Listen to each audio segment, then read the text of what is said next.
You've said, and I agree with you, that Homeland Security is congenitally dumb. Congenitally dumb. What do you mean? Because in principle, on the basis of principle, does not recognize any distinction between ordinary citizens and terrorists. All are supposed to be alike. It denies the common sense reality that the terrorists come from certain ethnic, religious backgrounds, and that they are fighting for certain political causes. The assumptions of Homeland Security are apolitical, asocial, unrealistic. As Machiavelli taught, focusing on security on the general population will surely alienate that population while putting no barrier in the way of the enemies.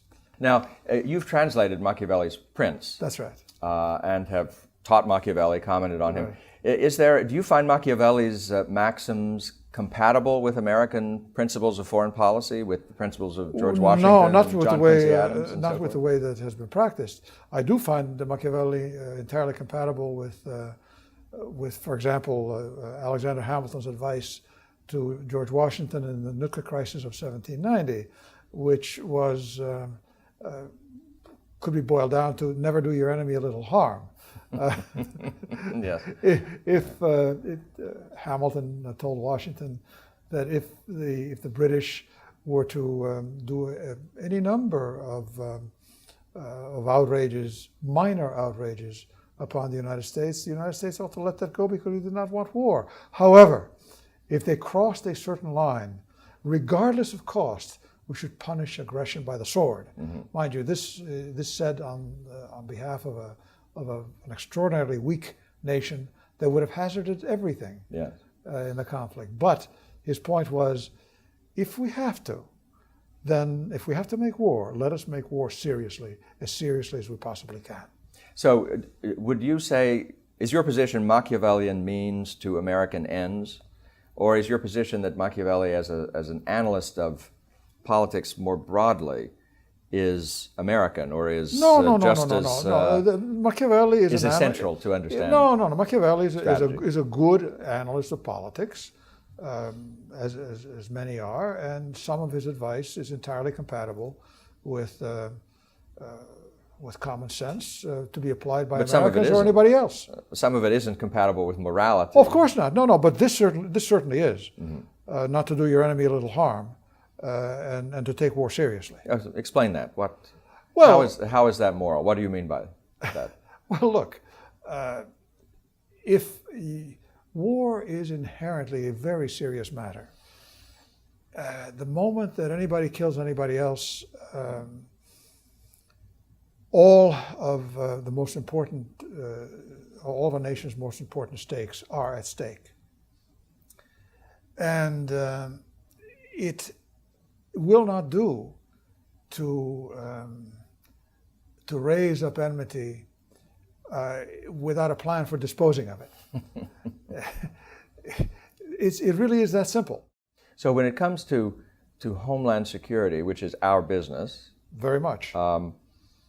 We have the Department of Homeland Security, the Transportation Security Administration. One of the most remarkable things about the legislation which authorized them is that it foresaw them as permanent additions to the American bureaucracy. This is the remarkable thing, that it is not conceived as a war measure, as something that will go along with a temporary state, but as a fundamental, permanent change in the relationship between the government and its citizens, forevermore, says the George W. Bush statement that accompanies the Department of Homeland Security. Forevermore, the American government will regard the American people as inherently indistinguishable from terrorists, to be sorted and screened one by one on countless occasions, forever, as I say, forevermore. And so this is fundamental change. The government is, as it were, at war with the American people. It is world without end, amen. It is in principle at war, and more it acts that way. Again, you feel that every time you go to the airport, that you are not among friends, that you are in fact not trusted, Right. that you are a potential danger. You are a potential terrorist. And yet people sheepishly line up They do, to be inspected. because they are told by their leaders, supposedly their betters, that this is the right thing to do. And we have not had any politician, who has dared tap into the dissatisfaction, disdain for all of that, which we all know exists. Now, the ruling class would tell you, though, that there has not been a successful attack on an American airliner since the institution of the Transportation Security Administration. We have, however, had things that look like potential attacks. And in every case, the passengers have overwhelmed these folks.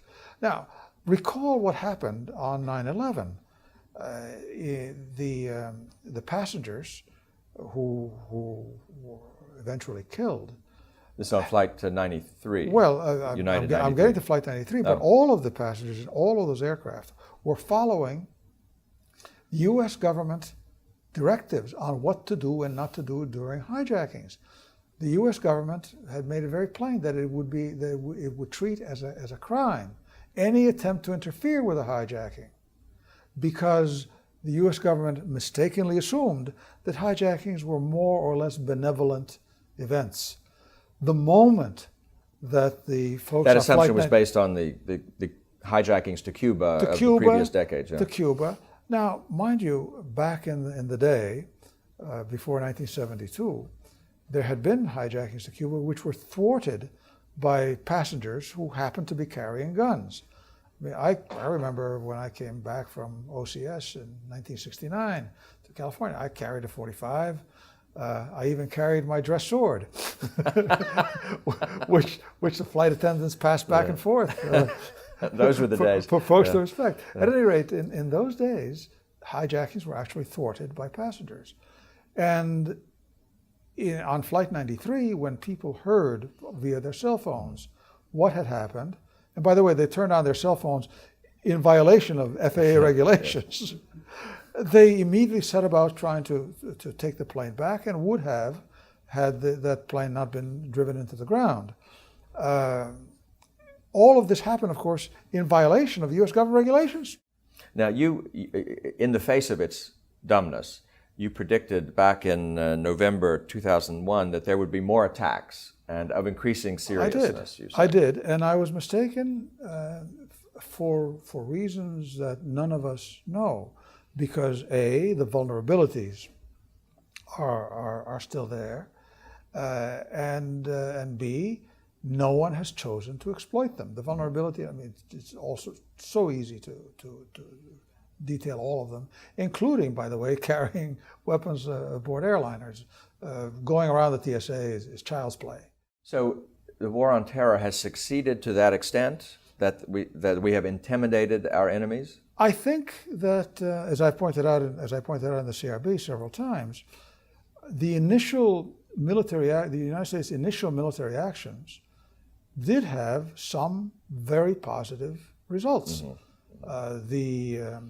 The Taliban, who were overthrown by a few Americans who directed airstrikes that cleared the way for the Uzbeks and Tajiks to rout their ancient enemies, the Pashtun. More important even than that, Pakistan, which was then our friend and is now not our friend, Pakistan withdrew its support of the Taliban. Mm-hmm. We now have put Pakistan in the position of supporting the Taliban once again. And of course, we overthrew Saddam Hussein. But then the US government applied its default recipe for everything, nation building, which, as everywhere else, has turned into disasters.